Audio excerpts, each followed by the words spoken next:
Panood niyo na yung viral teacher na nag-live, na meron naman ng live sa TikTok. Anong una yung nag-reaction na napanood niyo? And anong paliwanag sa inyo ng teacher? Ang una kong naging reaction is tao lang, yung teacher. Lahat tayo umaabot sa punto na nagagalit tayo, lalo pag na-frustrate tayo. This is especially true sa mga teachers dahil ang mga teachers natin hindi lang isa na tao yung kausap nila. Ang isang klase ay merong from 25 to 45, sometimes 55 students.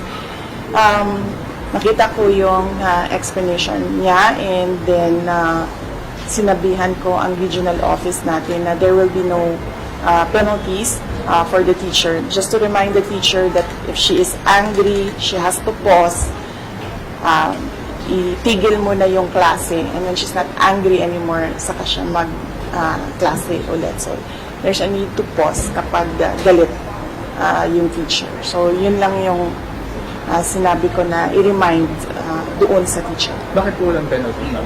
Dahil sabi ko nga, tao lang tayo lahat tayo inaabutan ng galit. Ang dapat natin maintindihan ay kung anong gagawin natin kung tayo ay galit na. And that is why pinasabihan ko yung teacher, tumigil muna siya kapag galit na siya. Pag hindi na siya galit, saka siya magklase.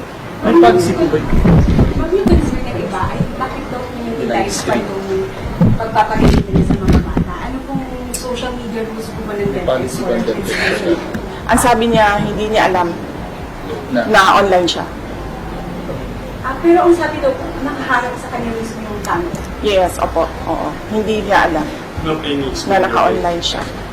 explain to them sa mga bata na sila diyan yung store or ang gawin explain na schedule nila yan. Sabi nila mo po lahat yun.